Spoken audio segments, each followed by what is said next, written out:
ስር የሰደደ የሆድ ድርቀትን በተአምራዊ ሁኔታ ለመቅረፍ የአጥንት ጥንካሬን በእጥፍ ለመጨመርና የልባችንን ጤና ከተለያዩ አደጋዎች ለመጠበቅ ፕሩንስ ወይንም የደረቁ የፕለም ፍሬዎች ወደር የሌለው የተፈጥሮ መድኃኒት እንደሆኑ ታውቃላችሁ?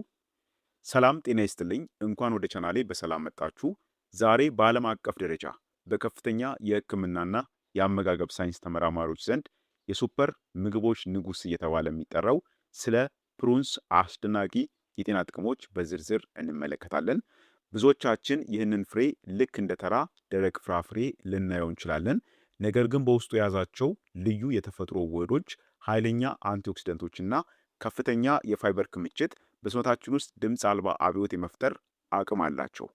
በተለይ ለሆዳችን ሰላም፣ ለደም ግፊት ቁጥጥር እናም ለአጥንታችን መሳሳት መፍትሄ ያለው ሚና እጅግ ከፍተኛ ነው። በዚህ ቪዲዮ ውስጥ ስለ ፕሩንስ ምንነትና ሳይንሳዊ ባህሪው 10 ዋና ዋና ጥቅሞቹን እንዲሁም በቤት ውስጥ የምንጠቀምበትን ትክክለኛ መንገድና አጠቃቀም በሰፊው አንድ በአንድ የምንመለከት ይሆናል። ስለሆነም እስከ ቪዲዮ መጨረሻ ድረስ አብራችሁን ቆዩ። መልካም ቆይታ ይሁንላችሁ። ፕሩንስ ማለት ፕለም ተብሎ የሚጠራው ፍራፍሬ ልዩ ዝርያ በደንብ ከበሰለ በኋላ በተፈጥሮ መንገድ ወይንም በዘመናዊ ማሽኖች አማካኝነት እንዲደርቅ ተደርጎ የሚዘጋጅ ፍሬ ነው። ይህ ፍሬ ሲደርቅ በውስጡ ያሉት ንጥረ ነገሮች በከፍተኛ ሁኔታ ይከማቻሉ። ይህም ለጤናችን እጅግ አስፈላጊ ያደርገዋል። ፕሩንስ በሳይንሳዊው ዓለም ልዩ የሚያደርገው በውስጡ የያዘው እጅግ የበለጸገ የንጥረ ነገሩ ስብጥር ነው። ፍሬው በውስጡ ሶርቢቶል የተባለ የተፈጥሮ ስኳርና ከፍተኛ መጠን ያለው የሚሟሟ እንዲሁም የማይሟሟ ፋይበር በአንድ ላይ ይዟል። ከዚህ በተጨማሪም ለአጥንታችን ጥንካሬ ወሳኝ የሆኑትን ቫይታሚን ኬ እናም ደግሞ ቦሮን የተባለውን ብርቅዬ ማዕድን በከፍተኛ ደረጃም ይዟል። ከቫይታሚኖች አንጻር ስናየው ደግሞ ከፍተኛ መጠን ያለው ቫይታሚን ኤ፣ ፖታሺየም እና ኃይለኛ የፖሊፌኖል አንቲኦክሲደንቶችን በውስጡ የያዘ እውነተኛ የተፈጥሮ መድኃኒት ነው። እንግዲህ ይህንን እጅግ የበለጸገ የተፈጥሮ ፍራፍሬ በዕለታዊ ህይወታችን ውስጥ በአግባቡ ስንጠቀም በሰውነታችን ላይ ምን አይነት አስደናቂ ጤና ለውጥን እንደሚያመጣ አሁን 10ሩን ዋና ዋና ጥቅሞቹን በመቀጠል እንመልከት። አንደኛና የመጀመሪያው ስር የሰደደ የሆድ ድርቀትን በተአምራዊ ሁኔታ ያስታግሳል። ፕሩንስ የሆድ ድርቀትን ለማስወገድ በዓለም ላይ ካሉ ተፈጥሯዊ ምግቦች ሁሉ መጀመሪያ ደረጃ ላይ ይጠቀሳል። ፍሬው በውስጡ እጅግ ከፍተኛ መጠን ያለው የሚሟሟ እንዲሁም የማይሟሟ ፋይበርን የያዘ ከመሆኑም በላይ ሶርቢቶል የተባለ የተፈጥሮ ስኳርን በውስጡ ይገኛል። ይህም ውህድ በአንጀታችን ውስጥ ውሃ በብዛት እንዲከማች በማድረግ የደረቀ ሰገራን የማለስለስና የአንጀት ጡንቻዎች በፍጥነት ስራቸውን እንዲያከናውኑ የማነቃቃት ከፍተኛ ሳይንሳዊ አቅም አለው። በርካታ ጥናቶች እንደሚያረጋግጡት በቀን ጥቂት የፕሩንስ ፍሬዎችን መመገብ ከማንኛውም ዘመናዊ የሆድ ድርቀት መድኃኒት የተሻለና አስተማማኝ የሆነ እፎይታን ይሰጣል። ሁለተኛ፣ የአጥንትን ጥንካሬ ይጨምራል፣ ኦስትሮፕሮሲስንም ይከላከላል። ሁለተኛውና ብዙ ሰው የማይጠረጥረው አስደናቂ ጥቅሙ ለአጥንታችን ጤና የሚሰጠው ወደር የሌለው ጥበቃ ነው። ፕሩንስ በአጥንት ግንባታና እንዲሁም ደግሞ ጥንካሬ ውስጥ ትልቅ ሚና ያላቸውን ቦሮንና ቫይታሚን ኬ፣ ፖታሺየምና መዳብ ያሉ ማዕድናትን በከፍተኛ መጠን ይዟል።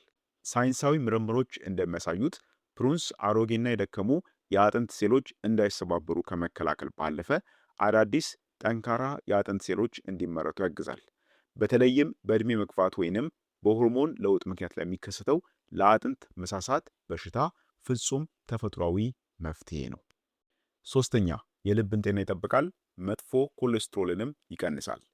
ለልብና ለደም ዝውውር ስርዓት ጤናማነት የፕሩንስ ፍሬዎች ያላቸው አስተዋጽኦ ከፍተኛ ነው።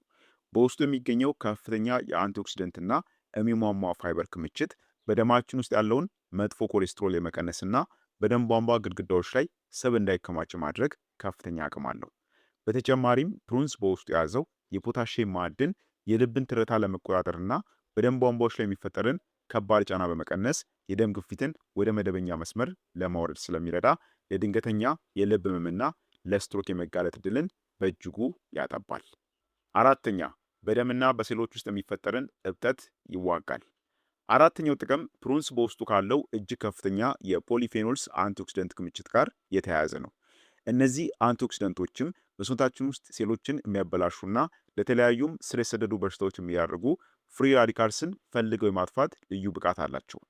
ይህም ኬሚካላዊ ሂደት በሰውነት ውስጥ በተለይም በመገጣጠሚያዎችና በህብረ ሕዋሳት ላይ የሚፈጠረን ማንኛውም አይነት እብጠትና የህመም ስሜትን ስለሚቀንስ ሰውነታችን ሁልጊዜ ጤናማና ከበሽታዎችም የተጠበቀ እንዲሆን ትልቅ እገዛን ያደርጋል።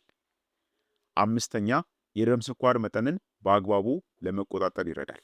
ምንም እንኳን ፕሩንስ ጣፋጭ ፍሬ ቢሆንም ከተመገብነው በኋላ በደማችን ውስጥ ያለው የስኳር መጠን በድንገት ከፍ እንዲል አያደርግም። ይህም ሊሆን የቻለው ፍሬው በውስጡ የያዘው ከፍተኛ የፋይበር ክምችት ሰውነታችን ካርቦሃይድሬትን ወይንም ስኳርን የመምጠት ሂደቱን እንዲያዘገየው ስለሚያደርግ ነው። በተጨማሪም ፕሩንስ አዲፖኔክቲን የተባለውን የደም ስኳርን የሚቆጣጠር ሆርሞን እንዲመረትም ያነቃቃል። በመሆኑም አይነት 2 የስኳር በሽታ ላለባቸው ወይንም ስኳር እንዳይኖርባቸው ለሚከላከሉ ሰዎች ደህንነቱ የተጠበቀና ተመራጭ የቫይታሚን ምንጭ ነው። ስድስተኛ ለአንጀት ጠቃሚ የሆኑ ባክቴሪያዎችን ያበዛል። ስድስተኛው ጥቅሙ በአጠቃላይ ለአንጀት ረጅም ዕድሜና ለምግብ መፈጨት አካላት የሚሰጠው የጤና ዋስትና ነው። ፕሩንስ በውስጡ የያዘው ፋይበርና የተፈጥሮ ውህዶች በአንጀታችን ውስጥ ለሚኖሩና የምግብ መፈጨትን ለሚያግዙ ጠቃሚ ባክቴሪያዎች እንደ ዋና ምግብ ወይንም ማበልጸጊያ ሆነው ያገለግላሉ። እነዚህ ጠቃሚ ባክቴሪያዎችም በፕሩንስ አማካኝነት በአንጀት ውስጥ በብዛት ሲራቡ የሆድ መነፋትና ጋዝን ከመከላከል ባለፈ ሰውነታችን ከምግብ ውስጥ ንጥረ ነገሮችን የመምጠጥ ብቃቱ እጥፍ እንዲሆን ያደርጋሉ። ሰባተኛ ክብደትን ለመቀነስና የምግብ ፍላጎትን ለመቆጣጠር ይረዳል። ሰባተኛ ጥቅሙ ክብደታቸውን ለመቀነስ ወይንም ጤናማ የሰውነት ቅርጽ ለመጠበቅ ለሚፈልጉ ሰዎች የሚሰጠው ትልቅ ድጋፍ ነው። ፕሩንስ በውስጡ ባለው ከፍተኛ የፋይበር ክምችት ምክንያት ከተመገብነው በኋላ በሆዳችን ውስጥ ረዘም ላለ ሰዓት የመጥገብ ስሜትን እንዲሰማን ያደርጋል። ይህም በየመካከሉ የሚከሰትን አላስፈላጊ የምግብ ፍላጎት ወይንም የጣፋጭ ነገሮችን ጉጉት ስለሚገታ የምንወስደውን የካሎሪ መጠን እንድንቆጣጠርና የሰውነታችን የስብ ማቃጠል ሂደትም ያለምንም መስተጓጎል እንዲፋጠን ከፍተኛ እገዛን ያደርጋል። ስምንተኛ የደም ማነስን ይከላከላል። ስምንተኛ ጥቅሙ ለደማችን ጥራትና ለሰውነታችን ጥንካሬ የሚሰጠው ትልቅ ዋጋ ነው። የደም ማነስ ወይንም የአይረን ማዕድን እጥረት በሰውነታችን ውስጥ ከፍተኛ የድካም፣ የራስ ምታትና የመተንፈስ ችግርን ሊያስከትል ይችላል። ፕሩንስ ግን በውስጡ እጅግ ከፍተኛ መጠን ያለው የተፈጥሮ የአይረን ማዕድን የያዘ በመሆኑ ሰውነታችን ኦክሲጅን የሚሸከሙ ቀይ የደም ሴሎችን በብዛት እንዲያመርት ያነቃቀዋል። ይህም ደግሞ የሰውነትን የድካም ስሜት በፍጥነት በማስወገድ የማያቋርጥ የተፈጥሮ ጉልበትና መነቃቃትን ይሰጠናል። ዘጠነኛ ለቆዳ ውበትና የወጣትነት መልክን ለመጠበቅ ይረዳል። ዘጠነኛ ጥቅሙ ቆዳችን ከተለያዩ ጉዳቶች በመጠበቅ ረገድ ያለው የጎላ ሚና ነው። በፕሩንስ ውስጥ የሚገኙት ኃይለኛ አንቲኦክሲደንቶችና ቫይታሚን ኤ በቆዳ ሴሎች ላይ የሚፈጠሩትን የእድሜ መግፋት ምልክቶች መጨማደድና የቆዳ መደብዘዝን የመከላከል ትልቅ አቅም አላቸው። ቆዳችን ከውስጥ ጀምሮ በቂ እርጥበት እንዲያገኝና የደም ዝውውሩም እንዲስተካከል ስለሚያደርጉ በባክቴሪያ የሚመጡ የቆዳ መቆጣቶችን በማጥፋት የፊት ቆዳ ሁልጊዜ ንጹህ፣ ለስላሳ፣ ብሩህና የወጣትነት መልክ ያለው ሆኖ እንዲቆይ ያደርገዋል። አስረኛ የሳምባችንን ጤና ይጠብቃል። አስረኛውና የመጨረሻው ጥቅም ፕሩንስ በተለይ ለሳምባና ለመተንፈሻ አካላት ጤና የሚሰጠው ጥበቃ ነው። ጥናቶች እንደሚያረጋግጡት በፕሩንስ ውስጥ የሚገኙት ልዩ አንቲኦክሲደንቶች በሲጋራ ጭስ፣ በበሽታዎች ወይንም በአየር ብክለት ምክንያት በሳምባ ህብረ ሕዋሳት ላይ የሚፈጠሩትን ከባድ የሴል መጎዳቶችን ይከላከላሉ።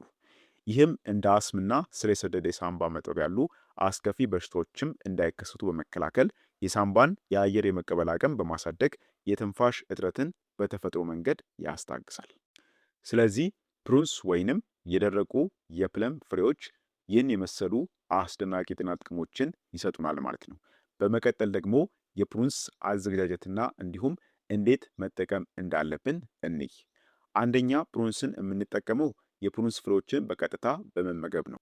ፕሩንስን ለመጠቀም በጣም ቀላሉና ምንም አይነት አድካሚ ዝግጅት የማይጠይቀው መንገድ ፍሬውን በቀጥታ እንደ መክሰስ ወይንም እንደ ስናክ መመገብ ነው። ለጠቅላላ ጤና፣ ለአጥንታችን ጥንካሬና ለምግብ መፈጨት ስርዓታችን መነቃቃት በቀን ከ4 እስከ 6 የሚሆኑ የፕሩንስ ፍሬዎችን አጥቦ መመገብ በቂ ነው። ዋናውና ትልቁ ሚስጥር ፍሬዎቹን ከተመገቡ በኋላ ወዲያውኑ አንድ ትልቅ ብርጭቆ ለብ ያለ ውሃ መጠጣት ነው። ይህም ማድረጋችን በፕሩንስ ውስጥ ያለው ከፍተኛ ፋይበር በአንጀታችን ውስጥ በቀላሉ እንዲሟሟና ስራውን በብቃት እንዲሰራ ከፍተኛ እገዛ ያደርጋል ማለት ነው። ሁለተኛ ደግሞ የፕሩንስን የተፈጥሮ ጭማቂ ወይንም ፕሩንስ ጁስ አዘጋጅቶ መጠቀም ነው።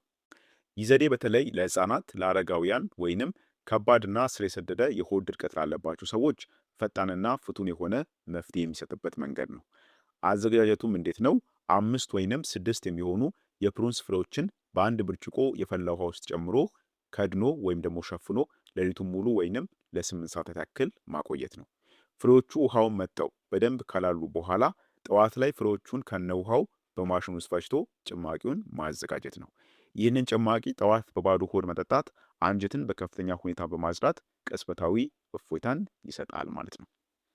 ሶስተኛ ደግሞ በምግብ ውስጥ ቀላቅሎ መጠቀም ነው። ፕሩንስን በተለያዩ ምግቦች ውስጥ በመቀላቀል የአመጋገብ ስርዓታችንን ማበልጸግ ሌላኛው ተመራጭ መንገድ ነው። የፕሩንስ ፍሬዎችን በትንሽ መጠን ከከተፉ በኋላ ጠዋት በሚመገቡት አጃ ላይ ሊሆን ይችላል፣ እርጎ ላይ ሊሆን ይችላል፣ ወይንም የተለያዩ የአትክልትና የፍራፍሬ አይነቶች ላይ ጣል በማድረግ መመገብ ይቻላል። ይህም አሰራር ምግቡን የፋይበርና የቫይታሚን መጠን በከፍተኛ ሁኔታ የሚጨምረው ሲሆን በውስጡ ያለው የተፈጥሮ ስኳር ምግቡ በቀላሉ እንዲፈጭና በደማችን ውስጥ ያለው የስኳር መጠን ሳይዛባ በተመጣጣኝ ሁኔታ እንዲቆይ ትልቅ አስተዋጽኦን ያደርጋል ማለት ነው። ስለዚህ ፕሩንስን በነገርኳችሁ በእነዚህ 3 መንገዶች በቀላሉ መጠቀም ትችላላችሁ ማለት ነው። በአጠቃላይ ይህ በደረቅ ፍራፍሬነቱ የምናገኘው የፕሩንስ ፍሬ በጥንቃቄና በአግባቡ ለሚጠቀምበት ሰው እውነተኛ የተፈጥሮ ድንቅ መድኃኒት ነው። ከከባድ የሆድ ድርቀት መገላገል ጀምሮ ለአጥንታችን መሳሳት መከላከል፣ ለልባችን ጤናና ለወጣትነት ቆዳ ጥበቃ ፕሩንስ ወደር የሌለው የተፈጥሮ ስጦታ ነው። ስለሆነም ጥቅሙን በትክክለኛው መንገድ በመጠቀም ማግኘት እንችላለን ማለት ነው። ስለሆነም ክቡራን ቤተሰቦች ለዛሬ ያዘጋጀሁላችሁ ድንቅ የጤና መረጃ ይህንን ይመስል ነበር። ቪዲዮ ጠቃሚ ሆኖ ካገኛችሁት ላይክ፣ እንዲሁም ደግሞ ለሌሎችም ተደራሽ እንዲሆን ሼር አድርጉላቸው።